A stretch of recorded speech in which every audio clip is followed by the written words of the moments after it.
السلام عليكم ورحمة الله وبركاته. إن الحمد لله نحمده ونستعينه ونستغفره ونعوذ بالله من شرور أنفسنا ومن سيئات أعمالنا. من يهده الله فلا مضل له ومن يضلل فلا هادي له، وأشهد أن لا إله إلا الله وحده لا شريك له، وأشهد أن محمدا عبده ورسوله. يا أيها الذين آمنوا اتقوا الله حق تقاته ولا تموتن إلا وأنتم مسلمون. يا أيها الناس اتقوا ربكم الذي خلقكم من نفس واحدة وخلق منها زوجها وبث منهما رجالا كثيرا ونساء، واتقوا الله الذي تساءلون به والأرحام إن الله كان عليكم رقيبا. يا أيها الذين آمنوا اتقوا الله وقولوا قولا سديدا يصلح لكم أعمالكم ويغفر لكم ذنوبكم، ومن يطع الله ورسوله فقد فاز فوزا عظيما. أما بعد، فإن خير الحديث كتاب الله، وخير الهدي هدي محمد صلى الله عليه وسلم، وشر الأمور محدثاتها، وكل محدثة بدعة، وكل بدعة ضلالة، وكل ضلالة في النار. أعوذ بالله السميع العليم من الشيطان الرجيم من همزه ونفخه ونفسه. وكلا نقص عليك من أنباء الرسل ما نثبت به فؤادك. اللہ تبارک و تعالیٰ کا بے انتہا شکر و احسان ہے کہ جس کی توفیق سے ہم سب آج ایک عظیم مقصد کو لے کر یہاں جمع ہیں، اور وہ عظیم مقصد یہ ہے کہ انشاءاللہ تعالیٰ آج سے مسلسل 20 دن ہر دن عشاء بعد اس وقت نبی کریم صلی اللہ علیہ وسلم کی سیرت پر محاضرات ہوں گے. آپ صلی اللہ علیہ وسلم کی سیرت پر آپ کی پیدائش سے لے کر آپ کی وفات تک کچھ لیکچرز ہوں گے. آپ کی ولادت اور آپ کی پیدائش کا تذکرہ تو انشاءاللہ تعالی ہمارے تیسرے محاضرے سے یا چوتھے محاضرے سے شروع ہوگا. ابتدائی 2-3 لیکچرز سیرت کی ضرورت، سیرت کی اہمیت، سیرت کا اعجاز، اس ناحیے سے انشاءاللہ تعالی ہماری گفتگو ہوگی. حضرات، سیرت رسول کو جاننا کیوں ضروری ہے؟ سیرت رسول سے مراد ہمارے نبی حضرت محمد صلی اللہ علیہ وسلم کی زندگی، آپ کی حیات طیبہ. اس کو جاننا کیوں ضروری ہے؟ کئی وجوہات ہیں. سب سے پہلی وجہ یہ ہے کہ ہم سب آپ صلی اللہ علیہ وسلم کے امتی ہیں، اور آپ سے محبت کرنا ہر امتی کا فرض ہے. نبی کو جانے بغیر نبی سے محبت نہیں کی جا سکتی. نبی کریم صلی اللہ علیہ وسلم کو جو جس قدر جانے گا وہ اسی قدر آپ صلی اللہ علیہ وسلم کو چاہے گا. جو نبی کی زندگی کی تفصیلات سے جس قدر واقف ہوگا، نبی کریم صلی اللہ علیہ وسلم سے اس کی محبت بھی اسی قدر سچی ہوگی. تو لہذا سچی محبت نبی کی سیرت کو جانے بغیر ناممکن ہے. یہ پہلی وجہ ہے، پہلی بنیاد ہے جس کی وجہ سے ہم میں سے، آپ میں سے ہر شخص کے لیے ضروری ہو جاتا ہے کہ سیرت رسول کو پڑھیں، سیرت رسول کو پڑھائیں، سیرت رسول کو سمجھیں، سیرت رسول کو سمجھائیں. دوسری بنیادی وجہ سیرت پر یہ جو محاضرات رکھے گئے ہیں، سیرت کا پڑھنا میرے لیے اور آپ کے لیے اس لیے بھی ضروری ہوتا ہے کہ موجودہ دور میں، جس دور میں ہم نے آنکھ کھولی ہے اور جس دور میں ہم جی رہے ہیں، حالات پہ اگر آپ کی گہری نظر ہو تو آپ کو پتہ چلے گا کہ نبی کریم صلی اللہ علیہ وسلم کی سیرت پر دشمنان اسلام کی جانب سے کیچڑ اچھالا جا رہا ہے. کبھی آپ کی شخصیت پر کارٹون بنتے ہیں، آپ کو نعوذ باللہ دہشت گرد قرار دیا جاتا ہے، ٹیررسٹ قرار دیا جاتا ہے. آپ کے لائے ہوئے پیغام کو، آپ کے لائے ہوئے دین کو، آپ کی لائی ہوئی کتاب کو. اور آپ جانتے ہیں کہ ڈنمارک سے اس کا جو سلسلہ شروع ہوا ہے، آج تک وہ سلسلہ نہیں رکا ہے. ایسے میں میری اور آپ کی ذمہ داری بنتی ہے نبی کریم صلی اللہ علیہ وسلم کی جانب سے دفاع کرنا. جب ہم نبی کو جانیں گے نہیں تو دفاع کیسے کریں گے؟ آپ صلی اللہ علیہ وسلم کو جانے بغیر آپ کی جانب سے ہم ڈیفنس نہیں کر سکتے، آپ کی جانب سے ہم دفاع نہیں کر سکتے.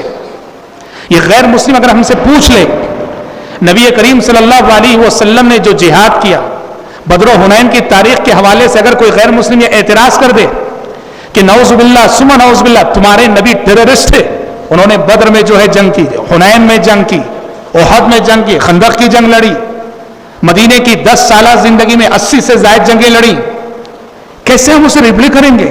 کیسے ہم اسے جواب دیں گے؟ یہ سیرت رسول کو پڑھے بغیر اور سیرت رسول کو جانے بغیر ناممکن ہے۔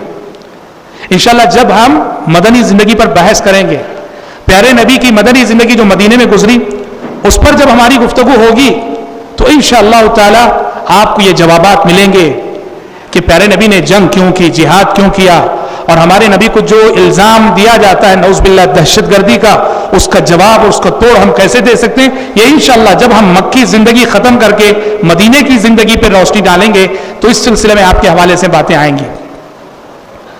اور حضرات، سیرت پر یہ جو محاضرات رکھے گئے ہیں اس کا ایک بنیادی سبب یہ بھی ہے کہ اس وقت ہمارا جو نیو جنریشن ہے، ہمارے وہ نوجوان جو اسکولوں اور کالجوں میں زیر تعلیم ہیں، اگر آپ ان کی میجارٹی کی صورتحال دیکھیں گے تو واللہ خون کے آنسو رونے کو دل کرتا ہے کہ آج ہمارا ایک نوجوان جس قدر کرکٹ کے کھلاڑیوں کو جانتا ہے، فلمی اداکاروں کو جانتا ہے، واللہ وہ اس قدر نہ نبی کو جانتا ہے نہ نبی کے صحابہ کو جانتا ہے۔ ہمارا جو نوجوان ہے اس سے آپ کرکٹ کے کسی کھلاڑی کے بارے میں پوچھو، سارا بایو ڈاٹا کھول کے رکھ دے گا آپ کے سامنے۔ کسی فلمی اداکار، کسی ہیرو کے بارے میں پوچھو، سارا بایو ڈاٹا کھول کے رکھ دے گا آپ کے سامنے۔ اور حضرت محمد صلی اللہ علیہ وسلم کے بارے میں پوچھو، آپ کا کام تو دور کی بات ہے، کچھ نوجوان ایسے بھی ملیں گے کہ نبی کے نام سے بھی ناواقف ہیں۔ کیا بولتے ہیں؟ نبی کا نام کیا تھا؟ کیا جواب دیتے ہیں؟ ہمارے نبی کا نام کیا تھا؟ ہمارے نوجوان کہتے ہیں ہمارے نبی کا نام تھا حضور صلی اللہ علیہ وسلم۔ جی، نبی کا نام حضور، یہ معلومات ہے ہمارے نیو جنریشن کی، ہمارے نوجوانوں کی۔ جو امت اور جس امت کا نوجوان اپنے پیغمبر کے نام سے بھی ناواقف ہو اور نام پوچھا جائے تو کہے حضور صلی اللہ علیہ وسلم ہمارے نبی کا نام ہے، سوچو کہ وہ امت دنیا میں کیسے کامیاب ہوگی، آخرت میں کیسے کامیاب ہوگی۔ اور جن نوجوانوں کی معلومات دین کے سلسلے میں ایسی ہیں، کہاں تک ان کا ایمان انہیں آخرت میں نجات دلائے گا؟ تو حضرات، ایسی بہت ساری وجوہات ہیں جس کی بنیاد پر یہ محاضرات کا سلسلہ، یہ لیکچرز کا سلسلہ آپ کے سامنے رکھا گیا ہے، جس میں انشاءاللہ تعالی ہم کوشش کریں گے نبی کریم صلی اللہ علیہ وسلم کی حیات طیبہ اور آپ کی زندگی کی ساری تفصیلات پر تفصیل سے روشنی ڈالنے کی۔ اور انداز ایسا نہیں کہ صرف واقعات تو آپ کوئی بھی کتاب لے کے پڑھ سکتے ہیں، سیرت کی کتاب الرحیق المختوم آپ نے لے لی، پڑھ لیا، واقعات کی ناحیے سے نہیں، ہم ہر واقعے کو اس ناحیے سے ذکر کریں گے، پڑھیں گے انشاءاللہ تعالی کہ نبی کی زندگی سے کیا سبق لینا ہے، پیغمبر صلی اللہ علیہ وسلم کی زندگی کا ہر واقعہ کیا پیغام دیتا ہے ہمیں، کیا سبق دیتا ہے ہمیں، یہ انشاءاللہ تعالی یہ ہمارے معلومات کو پیش کرنے کا انداز رہے گا۔ سب سے پہلی بات، سیرت رسول یاد رہے یہ انسانی تاریخ کے سب سے عظیم انسان کی سیرت ہے۔ سیرت محمدی یہ انسانی تاریخ کے سب سے باکمال انسان کی سیرت ہے۔ ہمارا ایمان ہے اور ہمارا عقیدہ ہے کہ آدم علیہ السلام سے آج تک اور پھر قیامت تک آپ صلی اللہ علیہ وسلم سے بڑا انسان نہ پیدا ہوا ہے اور نہ پیدا ہوگا، یہ ہمارا ایمان ہے۔ اور اسی لیے جو زندگی آپ صلی اللہ علیہ وسلم کی ہے، جو حیات آپ کی ہے، جو سیرت آپ کی ہے، یہ انسانی تاریخ کی سب سے آئیڈیل سیرت ہے، یہ انسانی تاریخ کی سب سے مثالی زندگی ہے۔ اس سے باکمال زندگی، اس سے زیادہ مثالی زندگی کسی انسان کی ہو نہیں سکتی۔ یہ وہ زندگی ہے جس زندگی نے لاکھوں زندگیاں بنائی ہیں، یہ وہ سیرت ہے جس سیرت نے لاکھوں سیرتیں بنائی ہیں، یہ وہ حیات ہے جس نے قوموں کو حیات دی ہے، اور یہ وہ زندگی ہے جس نے قوموں کو زندگی عطا کی ہے۔ حضرات، نبی کریم صلی اللہ علیہ وسلم کی سیرت آپ اگر دیکھیں گے تو اتنی خصوصیات کی حامل ہے، یہ ہمارا چیلنج ہے انسانی ہسٹری میں، پوری تاریخ میں ہمارے نبی کی خصوصیت ہے، پوری ہسٹری میں دنیا میں بہت سارے پیغمبر آئے، بہت سارے مذہبی رہنما آئے، بہت سارے لیڈر آئے، بہت سارے بڑے بڑے انسان آئے، لیکن ہمارا چیلنج ہے ہسٹری میں جتنا زیادہ ہمارے پیغمبر کے بارے میں لکھا گیا، انسانی تاریخ میں کسی انسان کے بارے میں اس قدر نہیں لکھا گیا۔ جتنی کتابیں، جتنی تصنیفات حضرت محمد صلی اللہ علیہ وسلم کے بارے میں لکھی گئی، انسانی تاریخ کے کسی انسان کے بارے میں اتنی کتابیں نہیں لکھی گئیں۔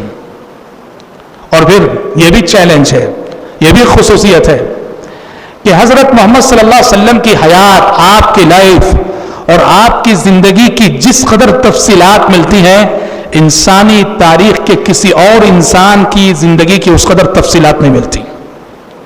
حدیث کی کتابیں پڑھو، نبی کریم صلی اللہ علیہ وسلم کی پیدائش سے لے کر آپ کی وفات تک آپ کی زندگی کا لمحہ لمحہ، آپ کی زندگی کا گوشہ گوشہ، آپ کی زندگی کا منٹ منٹ، آپ کی زندگی کا سیکنڈ سیکنڈ اس طرح سے محفوظ ہے، انسانی تاریخ کے کسی اور انسان کی زندگی کو آپ اس قدر تفصیل سے نہیں پائیں گے۔ نبی کب پیدا ہوئے، کہاں پیدا ہوئے، نبی کا شہر کیسا تھا، نبی کریم صلی اللہ علیہ وسلم کا سراپا کیسا تھا، آپ کا رنگ کیسا تھا، آپ کا قد کیسا تھا، آپ کتنے لمبے تھے، آپ کتنے پستقت تھے، آپ صلی اللہ علیہ وسلم کے بال کیسے تھے، آپ کے ہاتھ کیسے تھے، آپ کے پیر کیسے تھے، آپ کی آنکھیں کیسی تھیں، آپ کے کان کیسے تھے، آپ کی زبان کیسی تھی، آپ کا چہرہ مبارک کیسا تھا، آپ کیسے چلتے تھے، آپ کیسے بیٹھتے تھے، آپ کیسے سوتے تھے، آپ کیسے کھاتے تھے، آپ کیسے پیتے تھے، آپ کیسے جاگتے تھے، آپ کیسے بات کرتے تھے، آپ کیسے مسکراتے تھے، آپ کیسے غصہ کرتے تھے، آپ کیسے سکھایا کرتے تھے، آپ کیسے پڑھایا کرتے تھے۔ نبی کی زندگی کے تعلق سے اتنی تفصیلات آپ کو کتب حدیث میں ملتی ہیں کہ انسانی تاریخ کے کسی اور انسان کے سلسلے میں آپ کو ایسی تفصیلات کہیں نہیں ملیں گی۔ اور حضرات، نبی کریم صلی اللہ علیہ وسلم کی حیات اور آپ کی زندگی کی خصوصیت یہ بھی ہے کہ یہ وہ سیرت ہے، یہ وہ زندگی ہے جس کی رب العالمین نے ساتوں آسمانوں کے اوپر سے قسم کھائی ہے۔ سیرت محمدی، حیات محمدی، اللہ رب العالمین نے اس زندگی کی قسم کھائی ہے۔ قرآن مجید کے اندر آپ سورۃ الحجر پڑھیں گے، سورۃ الحجر میں اللہ تبارک و تعالیٰ نے قوم لوط کے حوالے سے قوم لوط کی گمراہی کا تفصیلی تذکرہ کرتے ہوئے ہمارے نبی حضرت محمد صلی اللہ علیہ وسلم کی زندگی کی قسم کھائی ہے۔ اللہ تعالیٰ نے فرمایا لَعَمْرُكَ إِنَّهُمْ لَفِي سَكْرَتِهِمْ يَعْمَهُونَ۔ جس وقت فرشتے آئے، لوط علیہ السلام کے پاس فرشتے آئے، نوجوانوں کی شکل میں آئے، خوبصورت نوجوانوں کی شکل میں جب پہنچے اور یہ نادان قوم انہیں انسان سمجھ کر برے ارادے سے لوط علیہ السلام کے گھر کے پاس گئی، اس کو چاروں طرف سے گھیر لیا۔ اس واقعے کی تفصیلات کو ذکر کرتے ہوئے اللہ تعالیٰ نے سورہ ہجر کے اندر نبی کی زندگی کی قسم کھاتے ہوئے کہا لَعَمْرُكَ إِنَّهُمْ لَفِي سَكْرَتِهِمْ يَعْمَهُونَ۔ اے پیغمبر، آپ کی زندگی کی قسم، اے پیغمبر آپ کی حیات کی قسم، اے پیغمبر آپ کی سیرت کی قسم، وہ اپنے نشے میں بہکے جا رہے تھے۔ اللہ اکبر! کتنی مثالی زندگی ہے وہ جس زندگی کی قسم رب العالمین کھائے، کتنی پاک زندگی ہوگی وہ جس زندگی کی قسم رب العالمین کھائے، کتنی بے داغ زندگی ہوگی وہ جس زندگی کی قسم رب العالمین کھائے۔ لَعَمْرُكَ إِنَّهُمْ لَفِي سَكْرَتِهِمْ يَعْمَهُونَ۔ ہم آپ کو بتا دیں، نبی کریم اللہ تبارک و تعالی قرآن مجید کے اندر اپنی مخلوقات میں سے جس کی چاہے قسم کھاتا ہو کھا سکتا ہے۔ اس نے سورج کی قسم کھائی، اس نے چاند کی قسم کھائی، اللہ تبارک و تعالیٰ نے دن کی قسم کھائی، اللہ تعالیٰ نے رات کی قسم کھائی۔ اللہ اپنی مخلوقات کی قسم کھا سکتا ہے، ہم اور آپ مخلوقات کی قسم نہیں کھا سکتے۔ اللہ نے نبی کی زندگی کی قسم کھائی، مگر ہم اور آپ نبی کی زندگی کی قسم نہیں کھا سکتے۔ تاہم اس سے یہ ضرور معلوم ہوتا ہے اللہ تعالیٰ نے جب نبی کی زندگی کی قسم کھائی ہے، پورے انسانوں میں یہ واحد انسانی زندگی ہے جس انسانی زندگی کی قسم ساتوں آسمانوں کے اوپر سے رب العالمین نے کھائی، لعمرک انہم لفی سکرتہم یعمہون کہہ کر۔ حضرات، سیرت رسول کا مطالعہ، سیرت رسول کو جاننا، سیرت رسول کا پڑھنا، یہ ہر امتی کی ضرورت ہے، ہر مسلمان کی ضرورت ہے۔ کیوں؟ دیکھو، زندگی گزارنے کے لیے ایک آئیڈیل چاہیے، ہر انسان کی ایک ضرورت ہے، وہ ایک اچھی مثالی زندگی گزارنے کے لیے ایک نمونہ چاہتا ہے، ایک آئیڈیل چاہتا ہے۔ انسان کو صرف زبان سے بولا جائے ایسا کرو ایسا کرو ایسا کرو، انسان اس کا اثر اتنا قبول نہیں کرتا جتنا کہ اگر پریکٹیکل لائف اس کے سامنے ہو، کسی کی کوئی بھی عمل کسی کی پریکٹیکل زندگی میں اس کو نظر آئے، اسے دیکھ کر انسان جتنا سیکھتا ہے، صرف زبان سے کہنے سے انسان اتنا نہیں سیکھتا ہے۔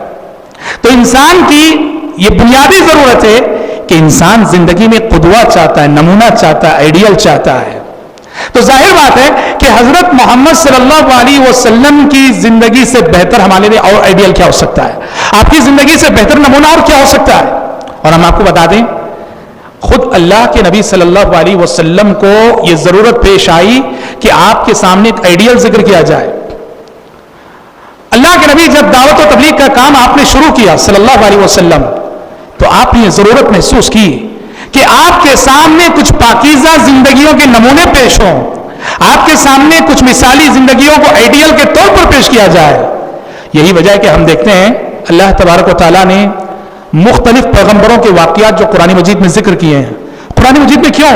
کتنے مقامات پہ حضرت ہود علیہ السلام کا واقعہ، حضرت صالح علیہ السلام کا واقعہ، حضرت موسیٰ علیہ السلام کا واقعہ، حضرت عیسیٰ علیہ السلام کا واقعہ، حضرت نوح علیہ السلام کا واقعہ، حضرت ابراہیم علیہ السلام کا واقعہ، مختلف پیغمبروں کے واقعات بار بار تکرار کے ساتھ جو قرآن میں پڑھنے کو ملتے۔ کیوں؟ اس لیے کہ دعوتی زندگی میں خود نبی کریم صلی اللہ علیہ وسلم کو آئیڈیل کی ضرورت تھی، تو اللہ تعالیٰ نے آپ سے پہلے گزرے پیغمبروں کو آپ کے سامنے ایک آئیڈیل کے طور پر پیش کیا، اور ان پیغمبروں کو ذکر کرنے کے بعد اللہ تعالیٰ نے کہا اولئک الذین ھداھم اللہ فبھداہ مقتدہ۔ اے پیغمبر، یہی وہ اللہ کے رسول ہیں، یہی وہ پیغمبر ہیں جنہیں اللہ نے ہدایت دی تھی، آپ انہی کی روش پہ چلیے، انہی کے نقش قدم پہ چلیے۔ تو دعوت و تبلیغ کے میدان میں زندگی گزارنے کے لیے ایک آئیڈیل کی ضرورت خود پیارے نبی کو بھی تھی۔ اس لیے قرآن نے کہا، میں نے جس آیت سے آج اپنی گفتگو کا آغاز کیا، وَكُلًّا نَقُصُّ عَلَيْكَ مِنْ أَنْبَاءِ الرُّسُلِ مَا نُثَبِّتُ بِهِ فُؤَادَكَ۔ اے پیغمبر، ہم آپ کے سامنے گزشتہ پیغمبروں کے ایسے واقعات بیان کرتے ہیں جن سے آپ کے دل کو مضبوط کرتے ہیں، جس کے ذریعے سے آپ کو ثابت قدمی عطا کرتے ہیں، جس کے ذریعے سے آپ کے دل کو ہم ڈھارس دیتے ہیں۔ پتا چلا کہ پچھلے پیغمبروں کے واقعات کو سن کر پڑھ کر نبی کریم صلی اللہ علیہ وسلم کو سکون ملتا تھا، رہنمائی ملتی تھی، روشنی حاصل ہوتی تھی۔ جب مکی زندگی میں نبی کریم صلی اللہ علیہ وسلم یہ سوچ کر بہت پریشان ہوتے کہ آپ کی دشمنی کرنے والے خود آپ کے اپنے رشتہ دار، آپ کی مخالفت کرنے والے خود آپ کے اپنے رشتہ دار، آپ کو گالی بکنے والے خود آپ کے اپنے رشتہ دار، آپ کی جان کے پیچھے پڑنے والے خود آپ کے اپنے رشتہ دار، کوئی دوسرا نہیں، سگا چچا ابو لہب، سگا چچا ابو لہب۔ پیارے نبی صلی اللہ علیہ وسلم یہ سوچ کر بہت غمزدہ ہوتے، دوسرے ستا رہے ہیں، دوسرے دشمنی کر رہے ہیں، تو کوئی بات نہیں، یہ میرے اپنے، یہ میرا اپنا خون، یہ میرے اپنے رشتہ دار، یہ میرے اپنے چچا، مجھے ستانے والے، مجھے تکلیفیں دینے والے۔ پیارے نبی جب یہ سوچ کر پریشان ہو رہے تھے اور بہت ٹینشن لے رہے تھے، تو آسمان سے سورہ یوسف نازل ہو گئی، آسمان سے سورہ یوسف نازل ہو گئی۔ یوسف علیہ السلام کا آئیڈیل آپ کے سامنے پیش کیا گیا، یوسف علیہ السلام کا نمونہ آپ کے سامنے پیش کیا گیا کہ اے نبی محمد، اے نبی عربی حضرت محمد صلی اللہ علیہ وسلم، غمگین نہ ہو، آپ کے اپنے آپ کو ستا رہے ہیں، آپ کے اپنے رشتہ دار آپ کے خلاف سازشیں کر رہے ہیں، غمگین نہ ہو، کیونکہ یہ صرف آپ کے ساتھ نہیں، آپ سے پہلے گزرے پیغمبروں کے ساتھ بھی یہی ہوا۔ یہ دیکھو یوسف علیہ السلام، یوسف علیہ السلام کو گھر سے جدا کرنے والے، ماں باپ سے جدا کرنے والے، کنویں میں پھینکنے والے کون تھے؟ کوئی اور نہیں، ان کے اپنے سگے بھائی تھے، ان کے اپنے سگے بھائی تھے۔ سورہ یوسف یہ میسج لے کر نازل ہوئی اور پیارے نبی کو یہ واقعات پڑھ کر تسلی ملتی، سکون حاصل ہوتا تھا۔ اسی طرح آپ دیکھیں گے کہ جیسے جیسے مکی زندگی میں ہجرت کا زمانہ قریب آتا گیا، پیارے نبی کے سامنے حضرت موسیٰ علیہ السلام کا آئیڈیل پیش کیا گیا، حضرت موسیٰ علیہ السلام کا نمونہ پیش کیا گیا۔ موسیٰ علیہ السلام جنہوں نے مصر سے مدین ہجرت کی، مصر سے مدین ہجرت کی، جبکہ فرعون آپ کی جان لینے کے لیے ڈھونڈ رہا تھا، فرعون آپ کو قتل کرنے کے لیے ڈھونڈ رہا تھا۔ اس واقعے کی تفصیلات اللہ نے سورہ قصص میں ذکر کی ہیں، سورہ قصص کے اندر بڑی تفصیلات موجود ہیں۔ تو پیارے نبی کی ہجرت کا واقعہ جب قریب آیا، موسیٰ علیہ السلام کا واقعہ تفصیل سے پیش کیا گیا، گویا آپ صلی اللہ علیہ وسلم کو ایک اشارہ دے دیا گیا کہ موسیٰ علیہ السلام نے جس ماحول میں ہجرت کی کہ فرعون آپ کی جان کا پیاسا تھا، فرعون کی پولیس آپ کو ڈھونڈ رہی تھی، ویسے ہی اے پیغمبر آپ کی ہجرت بھی ایسے ہی ماحول میں ہوگی کہ آپ کا دشمن آپ کے خون کا پیاسا رہے گا، آپ کا دشمن آپ کو ڈھونڈ رہا ہوگا، لیکن موسیٰ علیہ السلام کو جس طرح اللہ نے صحیح سلامت مصر سے نکال کر مدین پہنچایا، اللہ تعالیٰ آپ کو بھی صحیح سلامت مکے سے نکال کر مدینہ پہنچائے گا۔ کہنا یہ ہے میرے بھائیوں کہ خود اللہ کے نبی صلی اللہ علیہ وسلم کو یہ ضرورت محسوس ہوئی کہ آپ کے سامنے آپ سے پہلے گزرے ہوئے پیغمبروں کو ایک آئیڈیل کے طور پر پیش کیا جائے، اور اس سے آپ کو تسلی ملتی تھی۔ تو اس طرح حضرت محمد صلی اللہ علیہ وسلم کی سیرت کا مطالعہ میرے لیے اور آپ کے لیے بنیادی ضرورت ہے۔ ہم زندگی میں جن حالات سے گزرتے ہیں، زندگی میں جن پریشانیوں سے گزرتے ہیں، اللہ کے نبی کی سیرت ہمیں اور آپ کو تسلی دیتی ہے۔ آپ نے دعوت کا کام کیا، آپ نے کسی کو سمجھایا، سامنے والے نے آپ کی بات نہیں مانی، آپ کو برا بھلا کہا، آپ کو گالیاں دی، آپ کے خلاف سازشیں کی، تنگ دل ہوتے ہیں آپ، رنج ہوتا ہے آپ کو، لیکن جیسے آپ طائف کا واقعہ پڑھیں گے سارا رنج ختم ہو جائے گا۔ جب دنیا نے پیغمبر کے ساتھ ایسا کیا، پیغمبر کو بخشا نہیں، پیغمبر کو چھوڑا نہیں، تو ہمارا کیا حساب؟ سکون ملتا ہے۔ سیرت رسول زندگی میں سکون عطا کرتی ہے، اطمینان عطا کرتی ہے۔ تو حضرات، سیرت کا مطالعہ ہر انسان کی بنیادی ضرورت ہے، اور نبی کریم صلی اللہ علیہ وسلم کی سیرت کا ایک معجزہ اس حیثیت سے بھی ہے کہ پیارے نبی کی زندگی کو آپ جس ناحیے سے پڑھیے، آپ دیکھیں گے جس ناحیے سے پڑھو آپ کی زندگی کو ایک مثال پاؤ گے۔ ایک باپ یہ دیکھنا چاہے کہ مثالی باپ کیسے ہوتا ہے، پیارے نبی کی زندگی کو پڑھے، اسے نظر آئے گا کہ پیارے نبی کیسے مثالی باپ تھے۔ ایک شوہر ہونے کی حیثیت سے جاننا چاہے مثالی شوہر کو کیسے ہونا چاہیے، وہ پیارے نبی کی زندگی کو پڑھے، اسے سمجھ میں آئے گا کہ مثالی شوہر کسے کہتے ہیں۔ ایک معلم اور استاد یہ جاننا چاہے کہ مثالی استاد کو کیسے ہونا چاہیے، وہ پیارے نبی کی زندگی کو پڑھے، اسے سمجھ میں آئے گا کہ مثالی استاد کیسے ہوتا ہے۔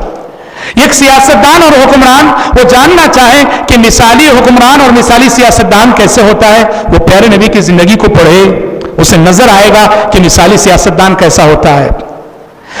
جس ناحیے سے آپ نبی کی زندگی کو پڑھیں گے، ہر ناحیے سے آپ نبی کی زندگی کو کامل اور اکمل پائیں گے۔ اور جبکہ دوسرے انسانوں کی ایک کمزوری ہے، ویکنس ہے، ایک انسان استاد ہونے کی حیثیت سے کامیاب رہتا ہے تو پڑوسی ہونے کی حیثیت سے وہ ناکام رہتا ہے، باپ ہونے کی حیثیت سے وہ کامیاب رہتا ہے، شوہر ہونے کی حیثیت سے وہ ناکام رہتا ہے۔ لیکن پیارے نبی صلی اللہ علیہ وسلم کی خصوصیت تھی کہ آپ صلی اللہ علیہ وسلم آپ کی زندگی کو جس ناحیے سے آپ پڑھیں گے، آپ کی زندگی کو ہر طرح سے آپ کامل پائیں گے۔ اور حضرات، نبی کریم صلی اللہ علیہ وسلم کی زندگی میں آپ دیکھیں گے، ہمارے نبی کی زندگی میں بیک وقت اللہ تعالیٰ نے ایسی صفات جمع کر دی تھی کہ بظاہر ایک انسان کی زندگی میں ان صفات کا جمع ہونا ناممکن ہے۔ اللہ تعالیٰ نے ہمارے نبی کی زندگی میں ایسی صفات جمع کر دی تھی جو آپ کسی دوسرے انسان کے اندر ایک ساتھ نہیں دکھا سکتے۔ کیسے؟ اس کی ایک مثال، ایک انسان جو بہت زیادہ ملنسار ہو، ہر ایک سے ملتا ہو، ہر ایک سے مسکرا کر ملتا ہو، بڑی خوشدلی سے ملتا ہو، بڑی اپنائیت سے ملتا ہو۔ جو انسان بہت زیادہ ملنسار ہوتا ہے، اس انسان کا رعب اور انسان کا خوف لوگوں کے دلوں میں نہیں ہوتا۔ جو انسان بہت زیادہ ملنسار رہتا ہے، اس انسان کا رعب اور اس انسان کا خوف لوگوں کے دلوں پہ نہیں رہتا ہے۔ اور اسی طرح سے جو انسان بہت زیادہ رعب دار رہتا ہے، جس کا خوف لوگوں کے دلوں پہ چھایا رہتا ہے وہ انسان ملنسار نہیں رہتا. روبدار ہو تو ملنسار نہیں ہو سکتا, اور ملنسار ہو تو روبدار نہیں ہو سکتا. لیکن حضرت محمد صلی اللہ علیہ وسلم کی زندگی کو پڑھ کر دیکھو, یہ دونوں صفتیں آپ صلی اللہ علیہ وسلم کے اندر ایک ساتھ نظر آئیں گی. دو متضاد صفتیں جو بظاہر ایک انسان کے اندر جمع نہیں ہو سکتی, لیکن اللہ تعالیٰ نے آپ کے اندر جمع کر دی. آپ روبدار بھی تھے اور آپ ملنسار بھی تھے. جبکہ دوسرے انسانوں کا معاملہ ایسا ہے, جو ملنسار ہو وہ روبدار نہیں ہو سکتا, اور جو روبدار ہو وہ ملنسار نہیں ہو سکتا. پیارے نبی روبدار بھی تھے اور ملنسار بھی تھے. ملنسار کیسے؟ آپ صلی اللہ علیہ وسلم لوگوں کے ساتھ اس طرح گھل مل کر رہا کرتے تھے, اتنا مل جل کر رہتے تھے, رہن سہن میں بیٹھنے میں کوئی امتیاز آپ کا نہیں تھا. صحابہ کے ساتھ اتنا فری ہو کے آپ ملتے تھے, بیٹھتے تھے کہ اگر کوئی نیا شخص آتا تھا مجلس میں, اس کے لیے پہچاننا مشکل ہو جاتا کہ اس میں اللہ کے نبی کون ہے. کتنے بار ایسا ہوا کہ باہر سے کوئی نیا شخص آیا, اس نے ابو بکر کو اللہ کے نبی سمجھ گیا, ابو بکر کو اللہ کے نبی سمجھ کے ملاقات کرنے لگا.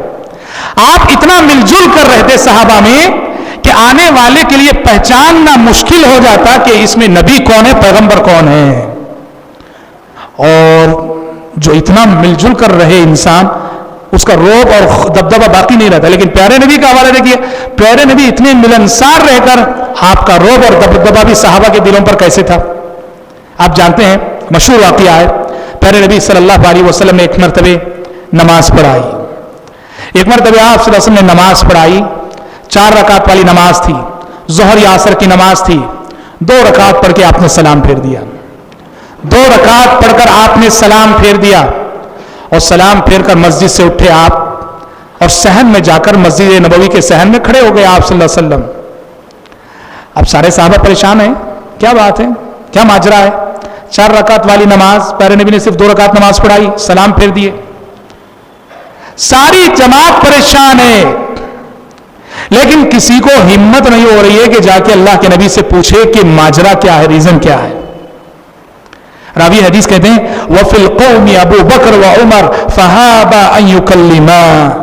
وہاں ابو بکر بھی موجود تھے, وہاں عمر بھی موجود تھے, لیکن ابو بکر کو بھی ہمت نہ ہوئی, عمر کو بھی ہمت نہ ہوئی کہ جا کے اللہ کے نبی سے بات کر سکیں. سارے صحابہ کے دلوں پر نبی کا روب چھایا ہوا تھا. اب صحابہ نے کہا کہ کوئی تو بات کرنا ہی آخر. صحابہ نے کہا کہ یہ وقت تو ذوالیدین ہی بات کر سکتے. ذوالیدین ایک صحابی تھے جنہیں پیارے نبی مذاق کرتے ہوئے ذوالیدین کہا کرتے تھے. 2 ہاتھ, ذوالیدین کا مطلب کیا ہے, 2 ہاتھ والے. وہ صحابی اللہ کے نبی کی بڑی خدمت کرتے تھے, تو پیارے نبی نے ان کو لقب دے دیا ذوالیدین, 2 ہاتھ والے. مذاق کرتے تھے, پیارے نبی مذاق کرتے ہوئے انہیں ذوالیدین کہا کرتے تھے. تو پیارے لوگوں نے کہا یہ وقت تو ذوالیدین ہی بات کر سکتے ہیں, ہم میں سے کسی کے اندر ہمت نہیں نبی سے بات کرنے کی. ذوالیدین گئے, جا کر پیارے نبی سے پوچھا اقصرت الصلاۃ ام نسیت یا رسول اللہ.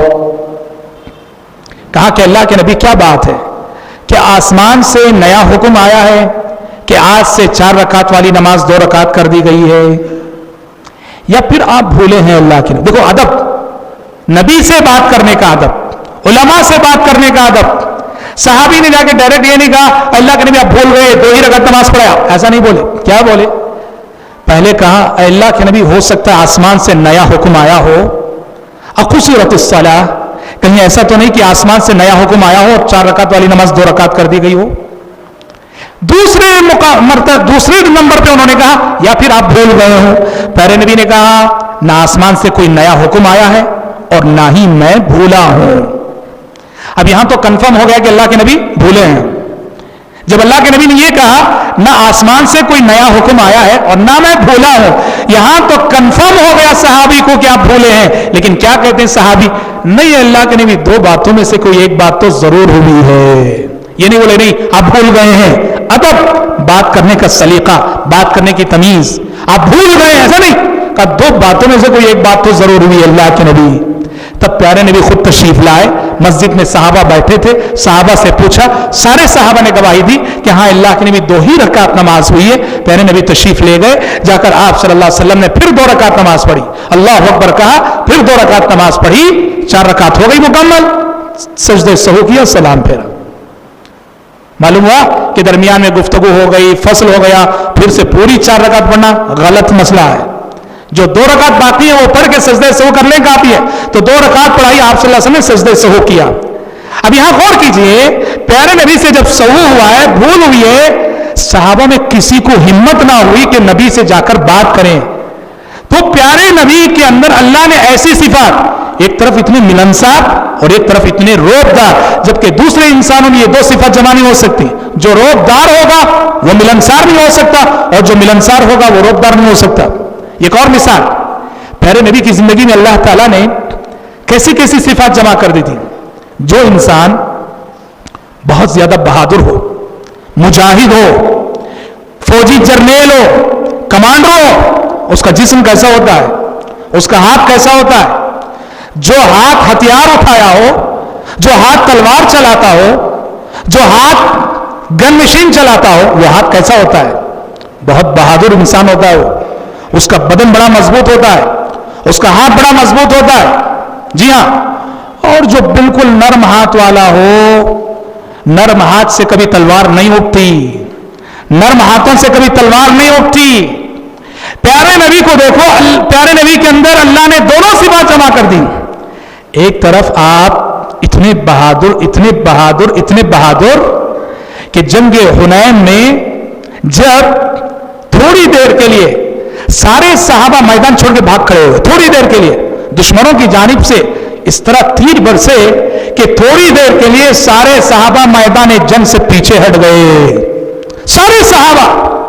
ایسے نازک موقع پر تاریخ گواہ ہے, اکیلے محمد صلی اللہ علیہ وسلم, اکیلے نبی کریم صلی اللہ علیہ وسلم میدان جنگ میں اپنی تلوار لہراتے ہوئے کھڑے رہے, ثابت قدم رہے, اور کہہ رہے تھے, انا النبی لا کذب انا ابن عبد المطلب, میں اللہ کا سچا نبی ہوں, میں عبد المطلب کا بیٹا ہوں.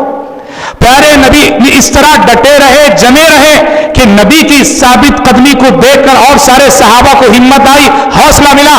پھر سارے صحابہ دوڑ کر آئے, نبی کے اطراف جم گئے, اور پھر مقابلہ ہوا, اور مسلمان ہاری ہوئی بازی پھر سے جیت گئے. اتنے بہادر کہ جب ساری فوج میدان جنگ چھوڑ کر بھاگ کھڑی ہو, دشمن کے مقابلے میں تنے تنہا اور اکیلے کھڑے رہے.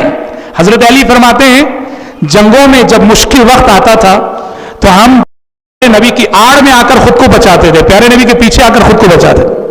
بتاؤ, جو انسان اس قدر بہادر ہو وہ انسان کیسا ہوگا, اس کا بدن کیسا ہونا چاہیے, کتنا مضبوط ہوگا, کتنا مضبوط ہونا چاہیے. لیکن حضرت انس فرماتے ہیں, مسلم کی حدیث ہے, واللہ ما مسست خزا ولا حریرا الین من کف رسول اللہ صلی اللہ علیہ وسلم, اللہ کی قسم دنیا میں کوئی ریشم بھی اتنا نرم اور نازک نہ ہوگا جتنا نرم اور نازک اللہ کے نبی کا ہاتھ تھا.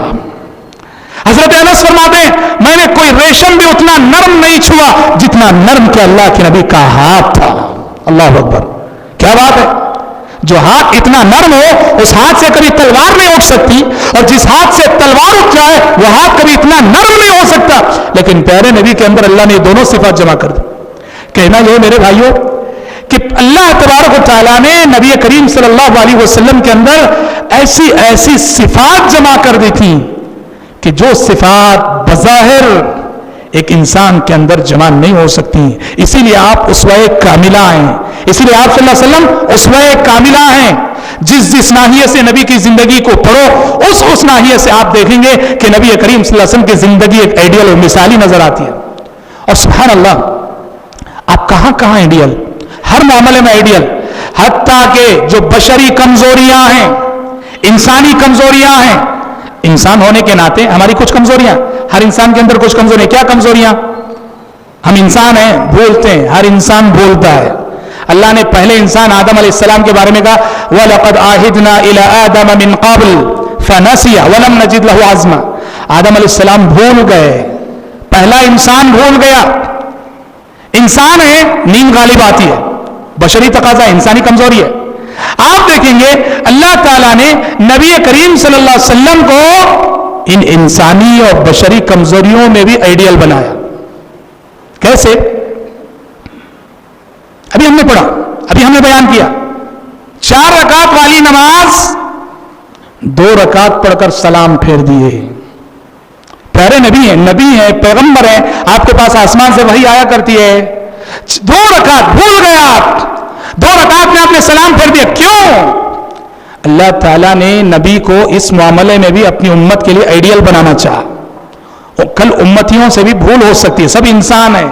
کل امتیوں سے بھی یہ غلطی ہو سکتی ہے کہ 4 رکعت والی نماز 2 رکعت بعد سلام پھیر دیں, 3 رکعت والی نمازیں 2 رکعت میں سلام پھیر دیں, 4 رکعت والی نمازیں 3 رکعت پڑھ کے سلام پھیر دیں. انسان ہے, بھول ہو سکتی ہے. تو لہٰذا جب بھول ہو جائے تو نماز چھوٹی ہی رکعتیں کیسے پڑھنی چاہیے, اللہ تعالیٰ نے اپنے نبی کو اس معاملے میں بھی آئیڈیل بنایا. تو حقیقت میں ہم یوں کہہ سکتے ہیں پیارے نبی بھولے نہیں, بھلائے گئے تاکہ آپ اس معاملے میں بھی اپنی امت کے لیے ایک آئیڈیل بن سکے, نمونہ بن سکے. آپ سیرت میں ایک واقعہ پڑھتے ہیں, بہت مشہور واقعہ. کیا واقعہ؟ پیارے نبی صلی اللہ علیہ وسلم ایک مرتبہ سفر میں تھے نبی کریم صلی اللہ علیہ وسلم. آپ کے ساتھ سینکڑوں کی تعداد میں صحابہ ہیں. رات بھر چلتے رہے.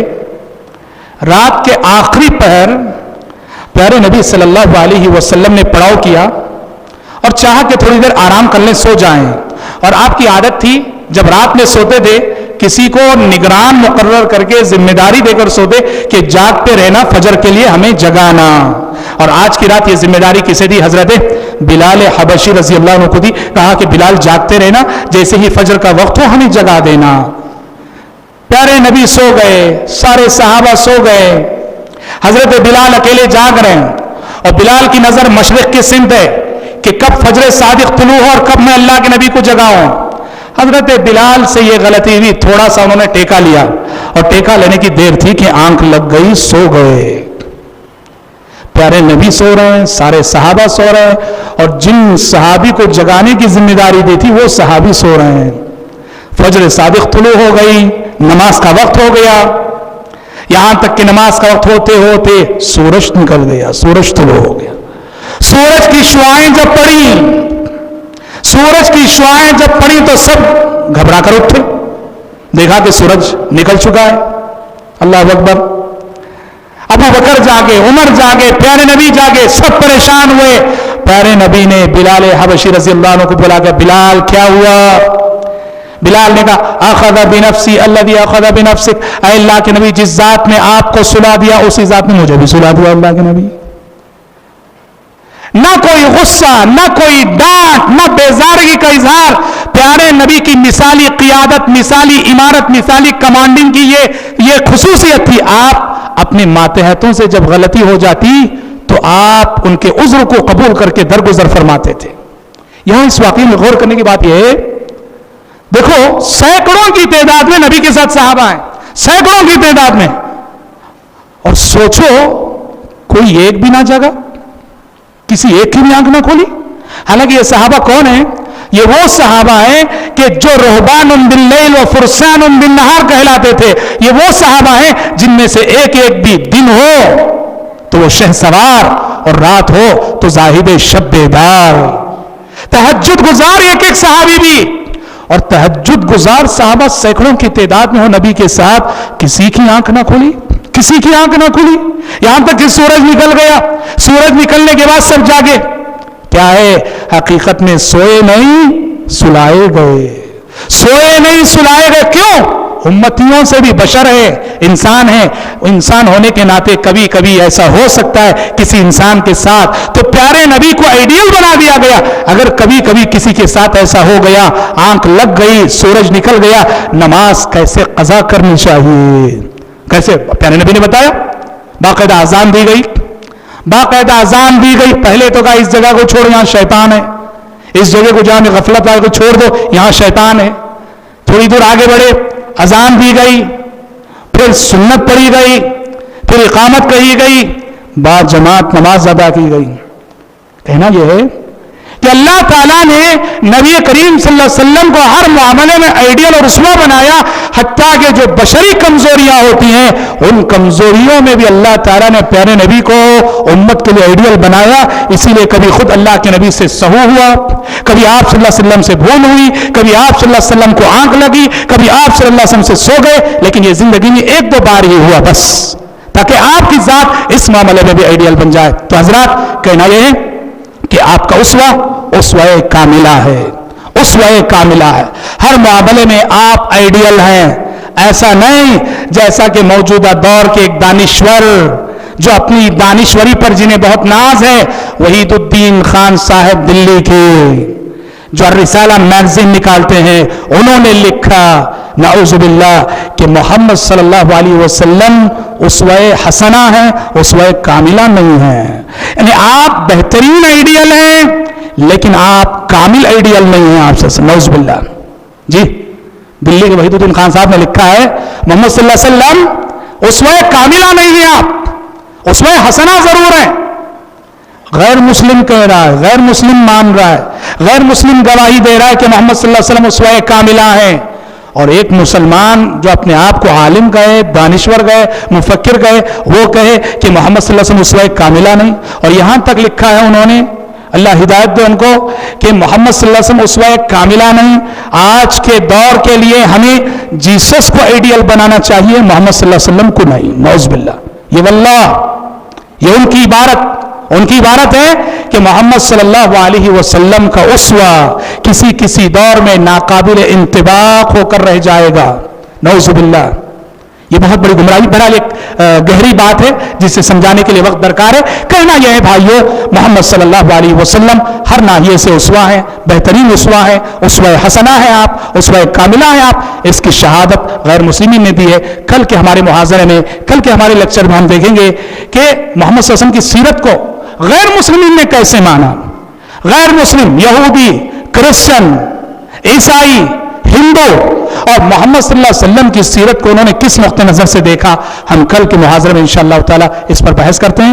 آج اسی پر اکتفا کرتے ہوئے آپ سب سے گزارش کرتے ہیں کہ بارش کے باوجود جس طرح آج اپنے یہاں حاضری دیے، کوشش کیجئے کہ یہ 20 دن بھی آپ مسلسل حاضری دیتے رہیں. انشاءاللہ تعالی سیرت کے حوالے سے مفید معلومات آپ کے سامنے آئیں گی. رب العالمین ہم سب کے، آپ سب کے مل بیٹھنے اور جمع ہونے کو شرف قبولیت سے نوازے. آمین. وآخر دعوانا ان الحمدللہ رب العالمین. والسلام علیکم ورحمۃ اللہ وبرکاتہ.